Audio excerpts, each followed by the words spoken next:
Hey guys, Prangell Gaming here, welcome back to Talk to Wall. This is the 39th instalment, and before we get right into your responses and questions you may have had, if you haven't seen any of the other 38 instalments, then why not go check them out. There's going to be a link in the description below for the last video, and alternatively, if you have missed an episode, then click that I button and then catch up with anything you have missed. But as always, if you have any questions or opinions, do feel free to put them in the comments section of this video, because I want a Millwall voice throughout, or even if you're an opposing fan or you just happen to stumble across this podcast, let me know what you think about Millwall or even the games that Millwall play. And while you're down there in the comments section, why don't you leave your predictions for how you feel the games against Sheffield United, which is tonight, or the one on Saturday, which is at home to Scunthorpe, are going to end. And do feel free to let me know what you felt went right and wrong in those matches, as I'll cover that next week. Now, with this podcast, do bear in mind I recorded it on a Sunday, so if any new news stories have appeared, or if anything becomes outdated, then I will cover them next week. Moving on to your predictions for this week, and we're going to start with the game that Millwall played against Rochdale on the Tuesday night. And someone actually got the 3-3 scoreline right. I cannot believe it. So a huge congratulations to Riley Solo, who expected the game to end 3-3. After saying this, he said, "Oh my god, I got this right." The next closest was Harry Greenway, who said Millwall would get a point by drawing 2-2. He got the point right, he just fell short of the right result. RF_games and Joe Conway also expected draws, as RF said it would end 1-1 and Joe said it would end in a boring 0-0 draw. If we move further away from the correct result, we see that Jadams expected Millwall to win 2-1, while the VeggieTube and Joe Holloway expected Millwall to win 1-0. As for the final predictor, Alfie Ross, he got carried away by saying Millwall would do so well as they were performing so well early on, and he went for a very outstanding 4-0 win. If only Millwall had made it that simple, Alfie. As for your predictions against Swindon, the closest person to getting the score right was Riley Solo, so he got the score right for the Rochdale game and was very close for this one. And what I mean by this is he expected the Lions to lose 2-1 to Swindon, and he was the only one that saw the loss coming. The next closest people were Alfie Ross, Joe Conway and RF_games, as they all said that Millwall would win 1-0. Alfie also added, "Come on you Lions." The VeggieTube then said that Millwall would draw, with the Robins obviously just being one goal off the correct scoreline. But as for Liam Gaming 2, well, he was 2 goals off, as he said Millwall would win 2-0 with Gregory and O'Brien scoring the goals. He ended with, "Come on Wall, Mill." The second to last person to predict the scoreline was Jadams, who said Millwall would win 3-0, and finally Joe Holloway was wrong with a prediction of 3-1 to Millwall.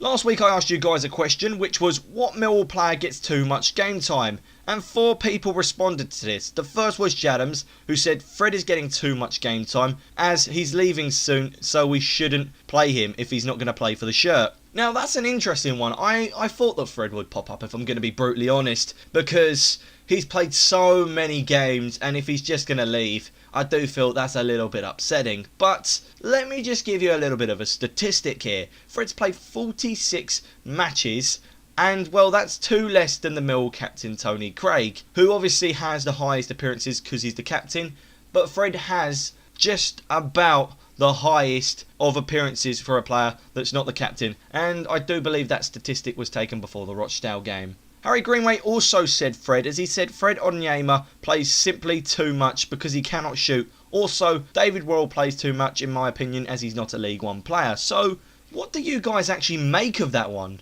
Do you think that David Worrell isn't an League One player, or do you think he's actually a worthwhile signing? And I'm going to be honest, I did expect Fred to be down there, and well, with this, I think that Worrell struggled this season, because for you to say he's an experienced winger, he's not really had much option in the team, has he? Because Fred Naden can do a better job. I've seen him struggle this season. But before I move on, can I just say that Riley Solo said we should sell David Worrell. So let me know what you guys reckon. Do you think that David Worrell's really cut it in a Millwall shirt? Because, I don't know, I think he's been very average. Liam Gaming 2 also said that Fred shouldn't get so much game time because he doesn't want to sign a new contract. And with this one, I don't really know whether he's quite said that, but it's what he hasn't said that's really been not helping his case. He hasn't said that he doesn't want to play for Millwall, but then again he hasn't said that he does want to stay with us. And last time Fred signed a contract, I do believe it took him a very long time to sign it, so let's be patient, but I do believe chances are he probably won't sign. But then again, Fred may just be looking at his options, as I've said in a previous podcast. Joe Holloway said a different player, as he said the last person, and he was the last person to leave his answer to the question. He said, I know Brian plays too much. However, I believe he doesn't have a lot of time in the right position, and he should play in the number 10 role or as a striker. So what do you guys reckon with Aiden? I think his goal scoring numbers are outstanding if you understand the majority of them have come on the left side of the pitch. He scores so many from the wing, and I do feel that Joe's making the right call to say he should be playing as a striker, and I think we do need more strikers, and I think he deserves more of an opportunity, as Morrison and Gregory, well, they don't always score, so other players should be able to have a chance. As I always leave a question, this week's first question is, why do you think we struggle against the weaker sides? This comes after 3 0-0 draws in our last 7 matches, with those being against Bury, Oldham and Chesterfield. Well, it may be extended to 8 now. Obviously, we drew 3-3 with Rochdale, and then we went and lost to Swindon. So I just don't get why we struggle against them so much. Maybe you guys can let me know your opinion in the comment section down below. Moving on to your comments for this week, and before we go into that, can I just say, if you'd like to leave a question to be featured as the last one did, as I said about why do you think we struggle, then leave it on my Twitter. Just send it to me. My Twitter is @BrandonPrangell. Now, it is going to be on the screen so you can see it. And just, yeah, leave me a question. And if I like any of them, I would use them for next week. As what we can do is we can have some of you guys asking questions for the viewers to be able to say. Because it's alright me saying them, but I want to see different perspectives. So yeah, just let me know down on my Twitter and we will go from there. Now the first comment that I'll be saying is what Riley Solo said, and he said we should sign Cooper after his loan spell. Now with this comment I believe that most Millwall fans would actually agree. If not, I think you would be crazy. He's been superb for us since joining on loan from Reading in January, but signing him is a whole nother story, as I truly believe that his price range just isn't going to be well for us to sign, as I'm thinking he's going to cost upwards of $1 million, which is more than Mill's record signing of $800k for Paul Goddard when we signed him in 1989 from Derby County. Riley also had a second comment, which was Callum Butcher is so underrated. With Butcher, I do feel that he deserves more playing time, to be honest. This is my opinion. Because he's played 33 times, which, yeah, it may sound really good in hindsight. And this stat was also taken before the game against Swindon, as I did a lot of this before then. But somehow 21 of those have been substitute appearances. Now, I would like to know whether you guys think that he should be getting more game time, because he's a good player, he's a good attacking player, and he can do a bit of defending if he has to. He hasn't been starting many matches, and, well, he was part of Burton Albion's promotion winning side, and it just surprises me that Harris hasn't started Butcher more over Williams or Thompson. The next person to comment was Liam Gaming 2, and his first question was, that he asked me, out of his number of questions, was, do you think we need a new goalkeeper? Now, I think he asked me a similar question last week to do with what would we do when we went up to the Championship. And to be honest, I've said this so many times, I would expect no. Because we have Archer and King, and either way, even if King goes, then Harry Gerland's there, and I'm going to be honest, in training he actually looks pretty good. He could become a great goalkeeper. And either way, I'm happy with the 4 keepers we have, if you take into account David Ford. But the likelihood is Ford's going to leave at the end of his contract, which ends very, very soon, which is obviously in this summer. And I don't think he's going to return from his loan, I just think he's straight away going to leave the club. Liam's next question was, do you think we need a new striker if we go up? And, well, if we keep the strikers that we have, I would say no. But this is from a logical standpoint, as Aidan O'Brien, Lee Gregory and Steve Morrison are all good, while Alfie Pavey, Jamie Philpott and Harry Smith are all up and coming. So there is more of a chance for them to get opportunities. So I think that we'll be fine. We have so many strikers, we have players that can do the business, and if Fred stays, that's even more numbers. Now, as I said, that is from a logical standpoint. and this is my personal opinion. I feel that either Lee Gregory or Steve Morrison should leave. Now, that may seem as controversial, but they've had a particularly poor season compared to last, and I'm just going to say some statistics and then we'll talk about it from there. Now, Morrison and Gregory scored 45 goals between them last season, and they've only scored 30 in this season. Now, they may have created more chances, and we were much higher in the league last time. But it's safe to say, when you look at the table last season, and you look at this season, we see that we scored 73 goals in the league, which is 20 more than what we have this season. And it just so happens that 15 of the goals that are less are the 15 goals less that Morrison and Gregory have scored between them. So those goals really make a difference, and that's why we're not in the playoffs at the moment, because those two haven't been putting them away as much as they did last season. Now, I don't hate either of these strikers. They're both decent players, they can do a job, but they're not consistent every single week. So all I just say is give some other players a chance, especially if the season hasn't been great goal scoring wise. Because if players are scoring goals, then great, keep them in the team. But if Gregory and Morrison struggle to score on a consistent basis, then why are you starting them? They don't deserve to be, and in my opinion, Morrison looks a little bit tired, or he may still be injured. So give someone else an opportunity, and don't be afraid, if you're Neil Harris, to just go and say you made a mistake. Because we do have strikers, we have players that can attack. So just put someone else in. It's as simple as that. That being said, Liam's next question was, do you think Byron Webster should be captain or Lee Gregory? Now, with this one, I would actually say, give the armband to Gregs. Now, because I believe Gregory should have the armband, it's just due to the fact that I think the responsibility would really help Gregory out. He's a great striker, and I would say maybe should have put away a few more goals, but hopefully he will be better next season, and I reckon as a leader it would suit him, as the club is quite aggressive and he knows how to play to that aggressiveness, so I believe that it will work perfectly for him. Plus the squad seems to respect Gregory so much. Plus, as he's one of our more important players in the team, we do tend to struggle without him. But this isn't the same with Webster, as when he's out, we do have Hutchinson or even Tony Craig that could step in. Do you think we'll finish higher than 5th was his next question, and what I'm going to do is I'm going to go ahead and bond it with, do you think we'll go up? And my answer to these questions are, I reckon we'll finish 4th in the league, but I think that disaster could strike twice and us not get promoted through the playoffs, because I just don't rate our chances against Fleetwood, Scunthorpe United or even Bradford City, as these are incredible sides. That being said, if we do manage to do well and start getting a large number of goals, then maybe anything is possible.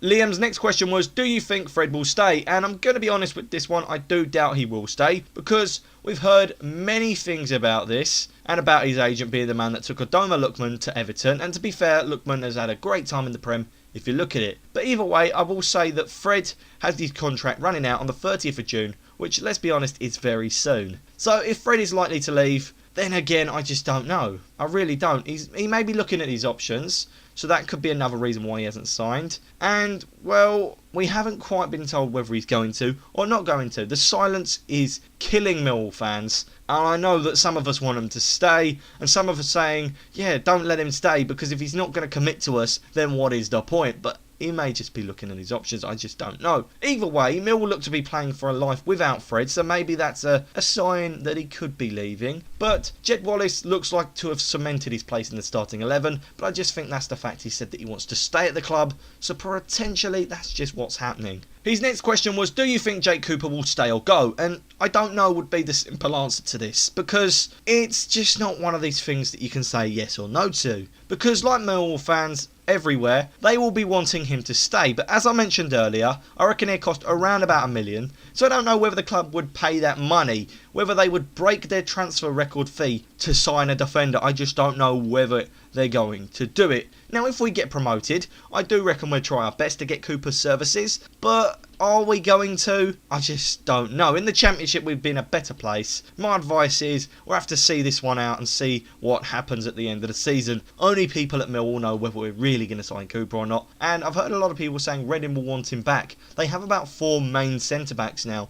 I'm not sure whether they would want him back. He also asked whether Jed Wallace would stay, and as I said above, Jed has now completely said he wants to stay, and Steve Kavanagh is looking to get the deal done, so I do expect Jed to join us in the summer on a permanent deal. Now he is obviously getting game time, he's looking better. And because he's looking better, he's finally scored his first goal for the club since obviously arriving in January, and he finally looks like he's fitted in the squad. So my answer is I would be very shocked if he didn't stay with us now. His final question that he asked was, do you think that David Wall will go? And with this one, I actually would be surprised if he did, as I think that David is happy at Millwall, and as he is playing for big clubs in terms of the sport, I feel that he kind of wants to stay with us. And I'm going to throw it out here, I don't want to offend any Southend fans, but we tend to be a better club than Southend, so I believe he would want to stay with us, even though Southend are obviously having a great season at the moment. They're currently above us. So I would expect David to stay and keep battling with Jed for a space, because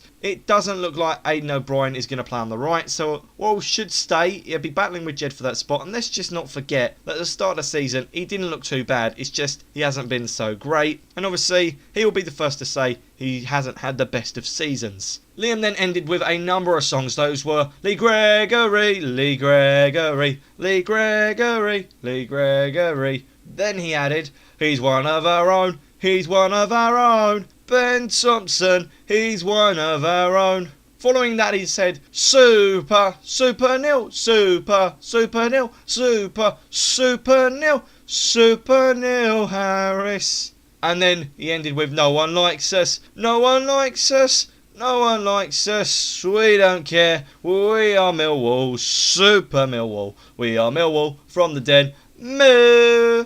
Jadams was the next person to comment, and he said two things. The first was, why does Harris keep taking Fergie off for Aidan?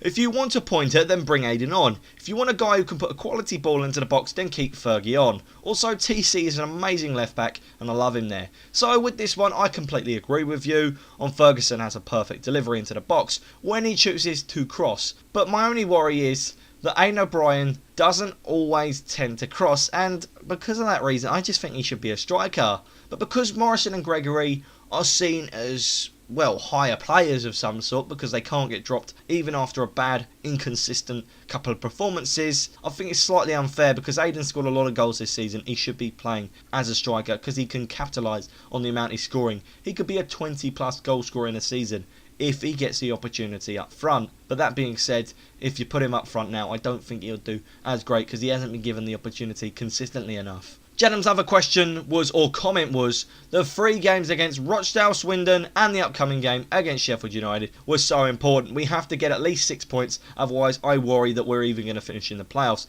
He also said, great video, meh, and I couldn't have agreed more with him. Obviously, he was expecting us to beat Rochdale and Swindon. That wasn't the case. We drew with Rochdale 3-3, and then we lost to Swindon. So that didn't happen. I'd like to know, do you actually feel that we're not going to finish in the playoffs, or could a win against Sheffield United maybe make you believe a little bit more? But obviously this Sheffield United game is important. We also have Scunthorpe coming up, so if Millwall win that, potentially we could still finish in the playoffs. That's just my opinion, but to be honest, I'm not too fussed. We haven't always had the best of seasons, so finishing outside the playoffs wouldn't be the worst thing in the world. Right, before I say this one, it does contain some controversial stuff in it. This is someone else's opinion and view and what they've heard. I'm only just reading it out. I don't condone anything that the person said or anything like that. And well, what happened was Joe Holloway said he had found that Spurs have a chant that goes, he shoots, he scores, he eats your Labrador, Heung-min Son,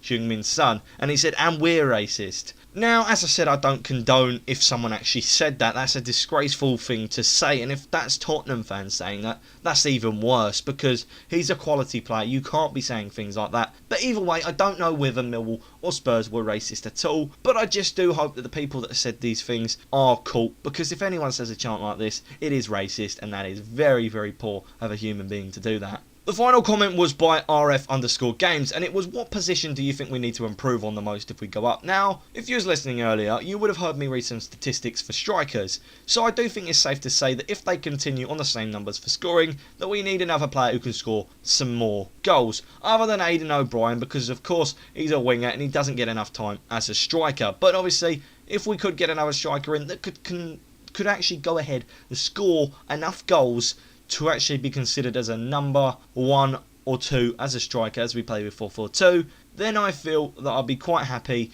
as then we have someone to fall back on if Morrison or Gregory isn't having the best of times. Last week I asked you guys a question, and it was the second question of the video, and it was, if you were the Millwall manager, who would you keep in the team and who would you sell? And no one responded to that one, so I'm going to throw it out again this week and say a few players that I potentially see leaving very soon. Right, so the players I expect to leave are Joe Martin, because I believe that it's completely unfair that he hasn't got much game time since TC switched over that left. It's made him impossible to get time, obviously I do understand that. And well, he has played 25 matches this season, which seems a lot, but Joe's last game was when we played Scunthorpe United, as he played 31 minutes.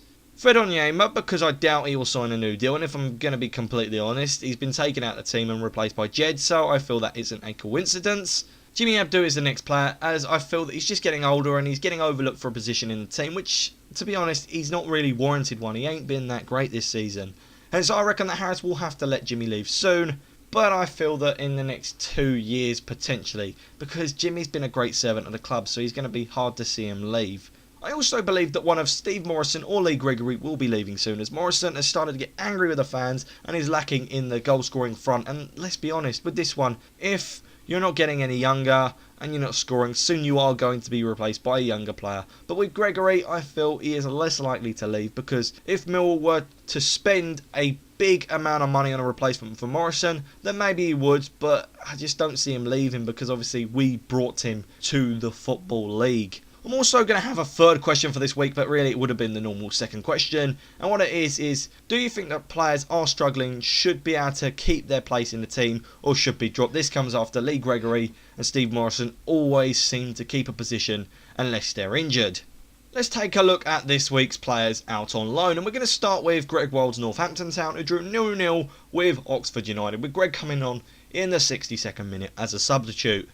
If we move down into League 2, we see that David Ford's Portsmouth side beat Newport County 2-1, with Sid Nelson not playing at all and David Ford featuring for the full 90 minutes. Now, this does help Portsmouth's automatic promotion push, but it really hurts Newport County's survival chances. What about the three lads out on loan to Braintree Town? And well, Christian Malubu played the full 90 minutes, while Chris Twaddock came on as a substitute in the 81st minute as they lost 1-0 to Tranmere Rovers. Alfie Pavey started on the bench for the Darts when they took on St Albans, but he didn't come on until the 65th minute, though when he did come on he didn't make an impact as Dartford lost 1-0. And the final player out on loan is Harry Donovan, who joined Gary Alexander's Greenwich Borough FC as his side played Lewes FC and his side won 1-0, but Donovan didn't actually play in this one. Millwall played 2 matches this week, with the first being a 3-3 draw with Rochdale, which saw Millwall take a 2-goal lead following a Lee Gregory penalty before Aidan O'Brien slotted the ball in the back of the net following a Lee Gregory pass. But it was never going to get much better for the Lions, and if I'm going to be honest, it never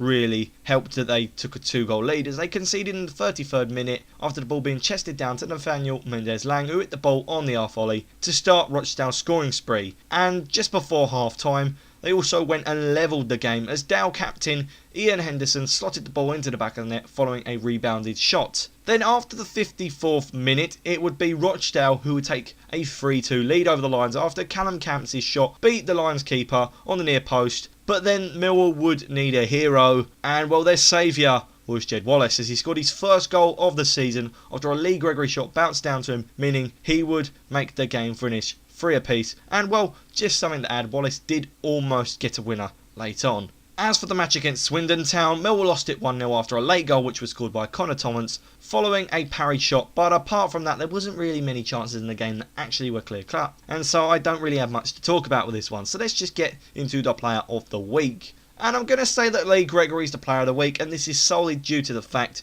that he scored, assisted and was involved in the final goal when we played Rochdale. Into the ups and downs, and we're going to start with League 2, where only one side is affected by the results this current time. And that's because Portsmouth, who beat Newport County 2-1, are now on 68 points, which is 6 points off a 6th place Stevenage and 4 points off a 2nd Plymouth. But with struggling Hartlepool United up next, I would believe it's their automatic place to throw away. Now, the reason only one side in League 2 is affected is because 2nd and 1st, Plymouth and Doncaster, are going to be playing on the Sunday, so by the time this actual podcast comes out, their result will be known, but at the time of recording, it's not, because I do this very early in the morning. As for the Championship, no one's changed as it was the international break, but I might as well tell you the games each struggling side has, so that you know for next week. And the teams above the drop zone have Bristol City, who play Brentford, Nottingham Forest play Preston, and Burton play Huddersfield Town. Now, as for the teams in the relegation zone, Blackburn play Brighton and Hove, Wigan play Newcastle United, and Rotherham play Fulham in a game that if they lose, they do go down. Now into your final section of the podcast, and it's the Millwall news. And this week we have 3 stories ranging from Harris saying that his Millwall side were as bad as when he first joined, to Lee Gregory making the League One team of the season. So we're going to start with the first story, which comes from Neil Harris, who said that Millwall performed terribly against Swindon, and it reminded him of the state the club was in when he first took over. And that's got to hurt if you're a Millwall player. Jordan Archer also announced that he was injured within the second minute but played on because he didn't think the injury was that bad against Leicester, but it just got worse and worse as the match went on, which obviously led to him missing quite a lot of games and giving Tom King an opportunity. And finally, Lee Gregory got in the EFL League One team of the season along with former Lion Mark Beavers, showing that he's been recognised for his 15 goals which have all come in the league, which leads to him being the 5th highest scorer in the league at the moment, along with his 4 league assists so far this season. So that is all we got time for today. Do feel free to put your questions and opinions in the comment section for the next Talk to Wall. However, don't forget to put your score predictions for that match against Sheffield United and Scunthorpe in the comments section so we can have a look at them next week, as I'll be covering that game and highlighting the good and bad points. So like, comment, subscribe, and of course I will see you guys in the next Talk to Wall next week. But until then, goodbye. We are heroes tonight. Sky. We are heroes tonight.